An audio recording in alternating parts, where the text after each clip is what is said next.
요즘에 신조어 중에 금융치유라는 단어가 있습니다. 용어가 있어요. 금융치유. 뭔지 아시나요? 몸이 아프고 피곤하고 마음이 지쳤을 때 치유가 필요합니다. 그죠? 몸도 지치고 마음도 아프고 막 피곤하고 있을 때 치유가 필요한데, 치유 중에 제일은 뭐냐? 위로의 말도 아니고 좋은 약도 아니고 뭘까요? 돈봉투입니다. 돈봉투를 받는 순간에 그동안에 있던 모든 피곤과 지침은 싹 사라지고 새 힘을 얻습니다. 그래서 요즘에 신조어가 뭐냐? 치유 중에 최고의 치유는 금융치유다. 동의하십니까? 네, 그런 이야기가 있어요. 그래서 하나님께서도요, 금융치유를 하십니다. 아멘이십니까? 하나님 여러분들의 빈 지갑을 채워주는 은혜가 있을 줄로 믿습니다. 세상의 금융치유와 예수님 하나님의 금융치유와는 뭐가 다르냐? 세상의 금융치유는 빈 지갑이 채워지는데 그때는 기쁜데 좀 있으면 다 나가요. 언제 채워졌는지 모르게끔 지갑이 늘 비워지게 되어 있습니다. 그러나 하나님의 금융치유는 내 빈 지갑을 채워줄 뿐만이 아니라 내 마음의 공고함을 회복시켜 주시고, 내 육신을 강건하게 하시고, 내 삶의 풍요로움 속에서 늘 안전하게 하셔서 늘 하나님의 생명의 은혜 안에서 건강하고 풍성한 삶을 허락하실 줄로 믿습니다. 그래서 여러분들, 오늘 주일 예배 오신 여러분들, 하나님의 금융치유 받으셔서 하늘의 풍성한 복으로 마음도 풍성, 육신도 풍성, 삶의 자리도 풍성, 곳간도 풍성, 자녀도, 이러면 아멘씩 나와야 되는데 그죠? 자녀도 풍성할 수 있는 은혜가 있기를 축복합니다. 그리고 이 하나님의 금융치유의 대표적인 하나의 예를 오늘 오병이어의 사건으로 말씀하고 있습니다. 여러분, 오병이어의 사건 너무나도 잘 알죠. 디베랴 갈릴리 바다 건너편 빈들. 빈들은 광야입니다. 광야에 풀이 조금씩 나왔기 때문에 빈들이라고 하는 거예요. 그 빈들에 장정만 5,000명이 넘는 사람들이 모였습니다. 언제쯤 모였을까? 아마 성경에는 그 시간이 기록되어 있지는 않지만 예수님의 스케줄 일정을 살펴보면 대략 그래도 한 오전 한 10시쯤에는 아마 그만큼의 무리들이 모였던 것 같아요. 그리고 예수님의 말씀을 듣는 말씀잔치가 이루어집니다. 그렇게 이 5,000명이 넘는 사람들이 예수님의 말씀을 듣느라고 시간 가는 줄 모르다가 그만 저녁 때 이제 때가 되었습니다. 그러니까 저녁 먹을 때가 된 거예요. 식사 시간이 된 거예요. 식사 시간이 되니까 제자들의 걱정이 된 거예요. 그냥 돌려보내기 너무 안타까우니까 예수님 뭔가 먹이고 먹을 것을 줘야 되지 않을까요? 이제 그러한 마음을 가지고 예수님 앞에 이제 묻죠. 묻고 묻는 그 찰나에 한 소년이, 한 아이가, 헬라어로 뭐라고 하냐면 파이다리온이라고 있어요. 파이디온이라는 말 들어보시나요? 파이디온은 돌봄이 필요한 어린아이고, 파이다리온은 심부름할 수 있는 정도의 어린이입니다. 그래서 오늘 여기 나온 이 어린이는 오병이어를 가져온 이 아이는 한 7살에서 12살, 초등학교 정도 다니는 아이, 심부름할 수 있는 그 정도의 이제 아이인데, 이 아이가 이제 자기가 먹으려고 했던 도시락, 물고기, 보리떡 5개와 물고기 2마리를 가지고 이제 오게 되죠. 그리고 그 아이를 본 제자가 예수님 앞에 그 아이를 데리고 오고, 예수님께서 그 아이의 도시락, 그 오병이어를 받으시고 감사 기도를 하시고 제자들에게 나눠주라 했을 때, 제자들이 그 말씀에 순종해서 그것을 나눠줄 때에 장정만 5,000명이 먹고도 12광주리가 남는 놀라운 기적의 은혜를 경험하게 됩니다. 그래서 이 사건이 이 복음서에서는 굉장히 중요한 사건이고, 또 요한복음에서는 이 사건을 뭐라고 얘기하냐면 사인이다. 사인, 우리말로는 표적이라고 해요. 표적. 표적이라는 말은 뭐냐? 기적은 기적인데 무슨 기적이냐면 예수님이 그리스도이심을 드러내주는 그러한 기적이라는 거예요. 그러니까 기적이 많이 일어나죠. 기적이 많이 일어나는데 이 기적은 보면 예수님은 메시아, 예수님은 그리스도, 이거를 딱 드러내줄 수 있는 명확한 사인이 된다라고 말씀합니다. 그리고 요한복음에는 이 표적이 7번 나와요. 예수님의 기적의 사건 표적으로 7번 나오는데 그 중에 4번째 표적이고, 그리고 요한복음 6장의 맥락에서 보면 예수님께서 오병이어 사람들이 육신의 떡으로 육신의 배부름을 채워줘 주시고, 그 다음에 이어지는 22절부터 말씀에서 뭐라고 말씀하시냐면 예수님께서 나는 생명의 떡이니 나를 먹는 자는 영원히 굶주리지 않겠다, 그런 말씀을 하십니다. 그래서 이 요한복음 6장은 예수님께서 굶주린 자들에게 육신의 떡을 주시고 또 그들에게 영원한 생명을 주시는 생명의 떡이 되시는 예수님, 그 예수님을 우리에게 말씀하고 있습니다. 그러한 맥락에서 이 오병이어는 굉장히 중요한 말씀입니다. 왜냐? 성경에는요, 마태, 마가, 누가, 요한 4복음서가 있잖아요. 그러면서 간혹가다 보시면 예수님의 행적들 중에 어느 사건은 마태복음에만 기록되어 있는 것이 있고, 또 어느 사건은 마태, 마가에게만 기록되어 있는 것이 있고, 또 어떤 사건은 마태, 마가, 누가복음에 기록된 것이 있는 것도 있고, 또 어떤 사건은 요한복음만 기록되어 있는 사건도 있는데, 오늘 이 오병이어 이 사건은 마태, 마가, 누가, 요한복음 4복음서에 다 기록되어 있습니다. 이것은 무엇을 얘기해요? 굉장히 중요한 사건인 거예요. 예수님이 누구인지를 우리에게 말씀해 주시는 아주 중요한 사건임을 우리에게 보여주고 있습니다. 그리고 이 사건을 가만히 읽다 보면 요한복음만 가지고 있는 독특성이 있어요. 그러니까 마태, 마가, 누가복음에는 기록되어 있지 않은 내용들이 한 2가지가 이 요한복음에 기록되어져 있는데, 첫 번째 내용은 뭐냐면 이 어린아이는 아니죠. 소년이죠. 이 초등학교 정도 된 이 소년이 자기가 먹을 보리빵 5개와 물고기 2마리. 물고기라고 해봐야 꽁치 같은 물고기인 거예요. 이만한 물고기가 아니라 꽁치 같은 이만한 물고기 2마리 도시락을 가져왔을 때, 그 다른 복음서에서는 이 아이가 만난 제자가 누구인지를 소개하지 않아요. 이 제자가 이 아이를 예수님께 데리고 오는데 이 제자가 누구인지 말씀하지 않습니다. 그런데 요한복음에 보면 이 소년을 예수님께 오병이어와 함께 데리고 온 제자의 이름이 나옵니다. 그가 누구냐면 안드레예요. 안드레는요, 은사가 하나 있는데 무슨 은사가 있냐면 예수님께 데리고 오는 은사가 있습니다. 안드레가 누구냐면 베드로의 형제고, 그리고 세례 요한의 제자였습니다. 그러니까는 세례 요한의 제자였을 때 안드레가 예수님을 만나고 베드로에게 가서 뭐라 하냐면 우리가 메시아를 만났다 하면서 누굴 데리고 와요? 베드로를 예수님께 데리고 오는 거예요. 그리고 오늘 이 오병이어 이 사건도 한 아이가 오병이어를 갖고 왔을 때 이 소년을 누구에게 데리고 와요? 예수님께 데리고 오는 거예요. 그래서 안드레는 예수님께 데리고 오는 은사가 있는 제자. 아멘. 여러분들도 예수님께 데리고 오는 은사가 있기를 축복합니다. 그리고 이 안드레의 믿음을 굉장히 성경을 연구하는 분들은 긍정적으로 봐요. 모범적인 믿음을 가진 제자로 봅니다.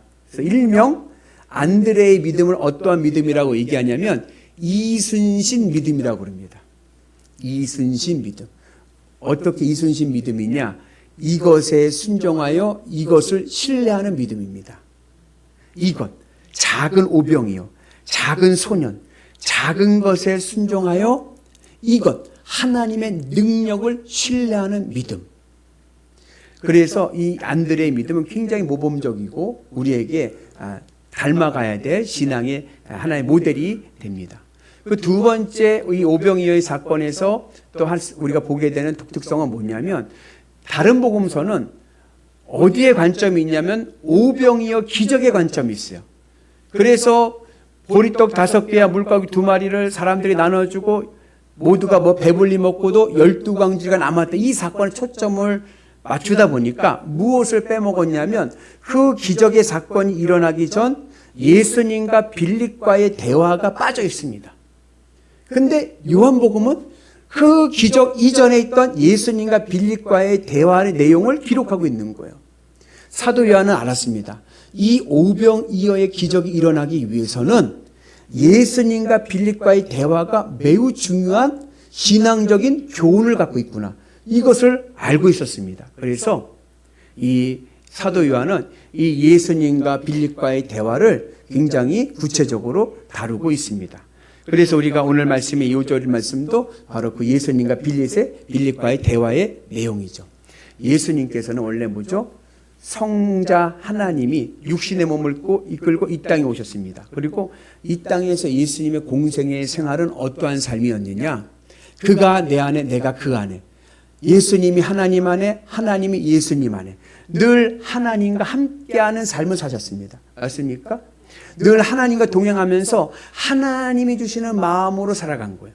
그래서 예수님께서 뭐라고 말씀하셨냐면, 내가 하는 이 사역은 나 스스로 할 수 있는 것은 아무것도 없다. 아버지께서 내 안에 오셔서 그가 그의 일을 하시는 거다 말씀하셨어요. 그러니까 예수님의 고백은 뭐냐? 나 혼자 스스로 할 수 있는 것은 없어. 하나님이 내 안에 계셨기 때문에 하나님께서 하나님의 일을 하실 때 나를 통해서 이루어지는 거다라고 말씀하십니다. 그게 바로 예수님의 공생의 삶인 거예요. 그리고 이 삶이 오늘 우리의 삶이 되는 은혜가 있기를 축복합니다. 그래서 하나님이 예수님 안에, 예수님이 하나님 안에, 오늘 우리에게는 예수님이 내 안에, 내가 예수님 안에. 아멘. 우리는 죄인이기 때문에 거룩하신 하나님을 만날 수가 없는 거예요. 우리가 거룩하신 하나님을 만나기 위해서는 예수님을 통해서 만나는 겁니다. 내가 예수님을 믿음을 통하여 내가 하나님을 만나고, 하나님을 만남을 통하여 내 안에 하나님이 임재하셔서 예수님이 내 안에 계실 때 하나님이 나와 함께 또 계심을 통하여서 하나님의 말씀으로, 하나님의 마음으로 우리가 이 세상을 살아가는 은혜가 있는 줄로 믿습니다. 그래서 이심전심이란 말 있잖아요. 하나님의 마음이 내 마음이 되어서 이 땅을 살아가는 거예요. 이 신앙을 비유적으로 얘기하면 어떠한 신앙이냐면 하나님과 내가 연결된 생방송입니다. 생방송의 신앙인 거예요. 여러분의 신앙이 지금 하나님과 직접 연결되어 있는 생방송입니까? 녹화방송입니까? 오늘 생중계, 생방송되는 은혜가 있기를 주님의 이름으로 축복합니다. 그래서 우리의 삶 속에서 오늘 이 예수님과 빌립과의 대화는 굉장히 중요한 거예요. 하나님과 생방송을 연결된 신앙과 하나님과 단절된 신앙의 차이를 보여주는 거예요. 예수님은 늘 하나님과 연결되어 있는 생방송의 삶을 사셨습니다. 그리고 오늘 예수님과 빌립과의 상황은 똑같아요. 둘 다 빈들에서 장정만 5천 명이 모인 그 동일한 상황 속에서 또 그들의 배고픔을 아시고 그들에게 먹을 것을 주어야 된다는 것을 아십니다. 둘 다 동일한 사건, 동일한 상황 속에서 동일한 조건을 인지하고 있어요. 그런데 두 예수님과 이 빌립과의 반응이 다른 거예요. 예수님께서 빌립에게 말씀하시는데 이미 예수님은 빌립이 어떻게 나오실지를 다 아셨어요. 그리고 빌립을 시험하사 말씀하셨다고 그래요. 그건 뭐냐면 빌립이 오늘 교부제가 된 겁니다. 우리에게 보여준 신앙의 모델이 되는 거예요. 오늘 우리에게 빌립을 통해서 말씀하고 있는 거예요. 예수님께서 뭐라고 말씀하셨냐면 우리가 어디서 떡을 사서 이 사람들을 먹일 수 있겠느냐 물어봐요. 그죠? 여기서 예수님의 말씀의 포인트는 어디냐? 핵심 어디냐? 어디서예요. 어디서 그들을 배불리 먹을 수 있겠느냐? 어디서를 묻습니다. 그런데 빌립의 대답은 뭐예요? 200데나리온으로도 부족합니다. 라고 이야기합니다. 여기 중요한 차이가 있는 거예요. 하나님과 연결된 삶은 하나님과 생방송으로 예수님같이 연결돼서 예수님을 따르는 삶은 비용을 걱정하지 않습니다. 숫자에 연연하지 않아요. 그냥 하나님 주신 마음대로 하나님 주신 뜻대로 순종하고 나가는 거예요. 그런데 하나님과 연결이 끊어진 신앙은 뭘 생각하냐? 수를 생각하는 거예요. 비용을 생각하는 거예요. 얼만데? 예수님이 얼마냐고 물어봤어요? 어디서라고 그랬죠. 아마 빌립은 이렇게 생각했을 거예요. 빌립은 어디 출신이냐면 베사다 출신인데 이 오병이어의 장소와 굉장히 가까운 곳에 삽니다. 아마 예수님께서 어디서 떡을 사서 이 사람들을 먹일 수 있겠느냐 했을 때 빌립의 마음은 이런 거예요. 아유 예수님 어디서는 문제가 아니에요. 여기요 제 나발이요. 제가요 여기 지리 잘 알아요. 문제는 뭐냐? 문제는 돈이에요. 돈만 있으면 돼요. 어디서가 중요한 게 아니라 돈이 중요한 거예요. 이렇게 얘기하는 거예요. 이러한 빌립의 믿음은 어떠한 믿음이냐? 계산기 믿음입니다. 계산하는 거예요. 주판 올리는 거죠. 그런데 신앙이 계산기가 돼버리잖아요. 수를 생각하고 비용을 생각하게 되잖아요. 그러면요, 그 신앙은요, 늘 불안합니다. 늘 계산하기 때문에 늘 불안하고요, 늘 염려하고요, 늘 걱정합니다. 우리의 신앙이 불안하지 않고 걱정하지 않고 그리고 근심하지 않기 위해서는요, 계산기를 끄세요.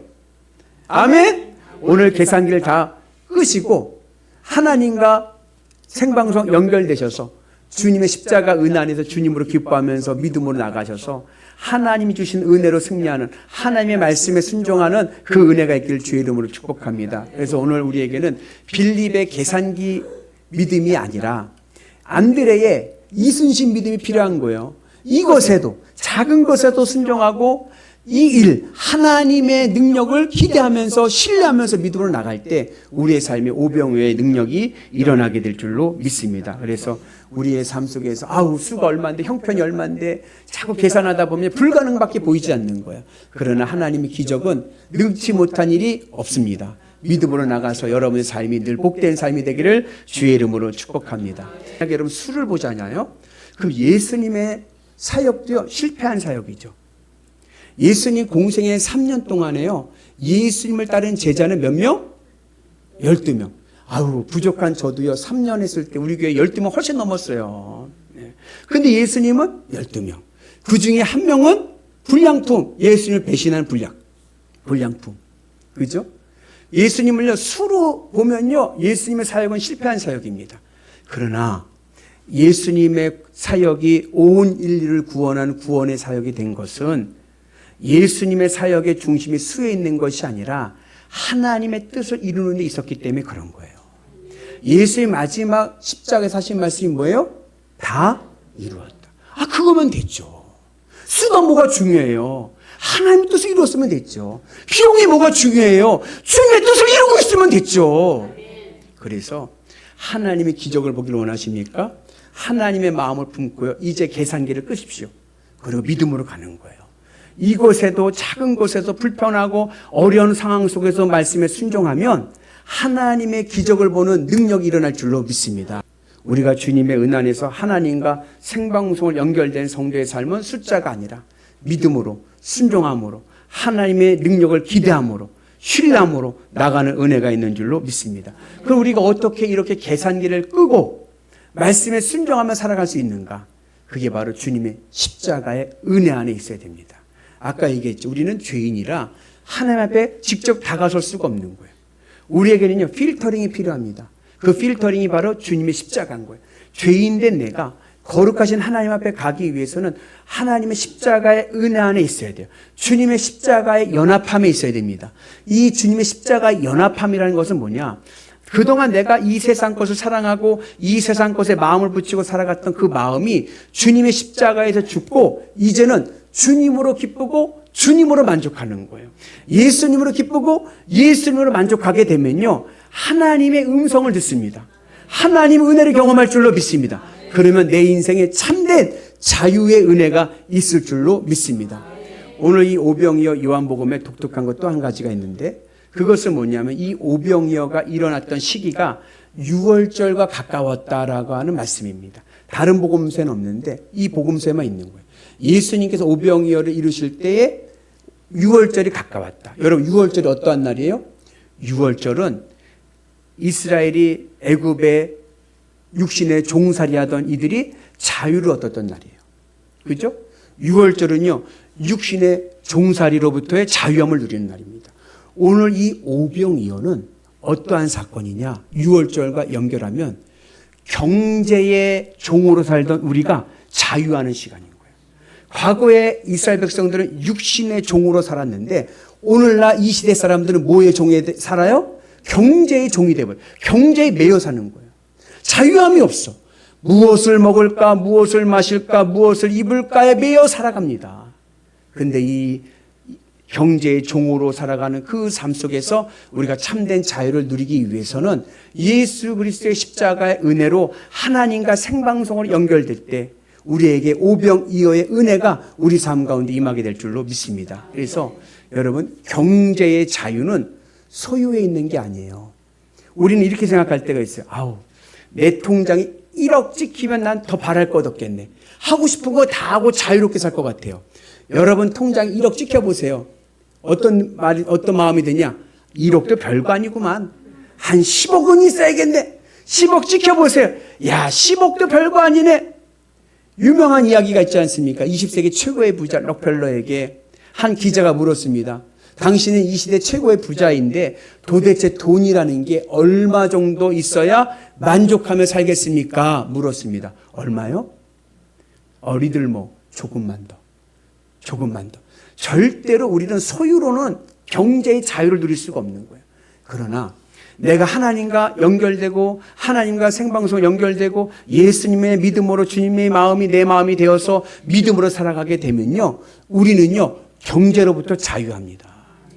어느 곳에 있든지, 작은 형편에 있든지, 초라한 자리에 있든지, 오병이어의 자리에 있어도요 자유합니다. 감사가 있습니다. 여러분, 이스라엘 백성들 출애굽해갖고 6월절 출애굽해갖고 광야에 있었어요. 광야에서 하나님께서 어떻게 하셨습니까? 만나로 먹이셨어요. 만나는 일용할 양식입니다. 만나는 참 희한한 게 뭔지 아세요? 내일 먹어야지 막 쌓아도 모아도 자고 일어나면 어떻게 돼요? 다 썩어서 못 먹어. 그냥 그날의 그 양식. 그날의 그 양식 먹고 살아간 일용할 양식 하루하루의 삶이 감사한 거예요. 왜요? 그 경제로부터 자유하니까. 오병이어 풍요로움. 그 풍요로움 속에서도 자유합니다. 내 마음이 주님과 연합하면 우리의 삶 속에 놀라운 자유함이 있는 줄로 믿습니다. 그래서 여러분들의 삶이요, 여러분 참된 자유의 삶을 누리기를 주님의 이름으로 축복합니다. 그래서 우리의 삶의 자유는, 진정한 자유는 소유에 있는 것이 아니고 숫자에 있는 것이 아니라 믿음에 있다. 이순신, 이것에 순종하여 이것을 신뢰하는 믿음, 작은 것에 순종하여 하나님의 기적을 기대하는 그 믿음 안에 하늘의 놀라운 능력이 임하게 될 줄로 믿습니다. 그래서 늘 중요한 것은 내 마음이 하나님과 연결돼서 내가 주님을 기뻐하면서 하나님의 음성을 들을 수 있는 마음 되게 하여 주옵소서. 하늘의 은혜의 말씀 안에서 주님의 말씀에 순종하며 나가게 되면 그것에 우리의 놀라운 은혜의 복이 임할 줄로 믿습니다. 우리나라 유명한 부흥사 목사님 중에 지금 돌아가셨지만, 소천 천국에 가셨지만, 이호문 목사님이라고 계세요. 숭익교회, 인천의 숭익교회. 이분 늘 자랑이 뭐냐? 내가 여의도 빌리그레암 부흥집회 100만이 모였다는데, 어떻게 100만이 모였는지, 100만이, 그분 말씀 그래. 100만이 모였던 그 여의도 빌리그레암 집회 때 한국 대표로 누가 부흥회를 인도했냐면 이호문 목사님 인도하신 거예요. 조용기 목사님도 아니고. 그래서 그분은 내가 조용기 목사님을 제끼고 내가 부흥회 인도해서 늘 했던 분이에요. 이호문 목사님. 근데 그분이 부흥회 할 때마다 늘 하시는 말씀이 있어요. 그게 뭐냐? 한번 따라서 해볼까요? 처음 생각은 하나님의 생각. 두 번째 생각은 내 생각. 세 번째 생각은 사탄의 생각. 우리가요, 하나님의 은혜 받으면 마음에 결심이 일어나요. 하나님 이렇게 하겠습니다. 결단하고 하나님 기쁜 마음으로 주님을 위해서 내가 이렇게 하겠습니다. 결심을 해요. 자고 일어나면 어떻게 돼요? 하나님, 어제는 제가 약간 맛이 간 것 같아요. 좀 줄입시다. 그래요? 그리고 하루 딱 지나잖아요. 그럼 어때요? 하긴 뭐래, 그냥 가는 거지. 하나님의 음성을 들을 수 있는 귀가 있을 줄로 믿습니다. 예수님의 십자가 은 안에서 주님과 늘 연결된 삶, 주님과 늘 생방송의 삶을 되어서 주님이 내 안에, 내가 주님 안에 계시면 여러분 나를 통하여 주님의 뜻이 이루어질 줄로 믿습니다. 그러면 오늘 내 삶에 무엇이 일어난다? 오병이어가 일어난다. 할렐루야. 여러분들의 마음이 풍성해질 줄로 믿습니다. 여러분의 육신이 강건해질 줄로 믿습니다. 여러분들의 곳간이 차고도 넘칠 줄로 믿습니다. 여러분의 자녀가 형통할 줄로 믿습니다. 소유가 아닙니다. 믿음입니다. 주의 말씀을 듣고 순종하는 자 하늘의 기적을 볼 줄로 믿습니다. 그 은혜로 승리하시는 위대한 성도 되시기를 주의 이름으로 축복합니다.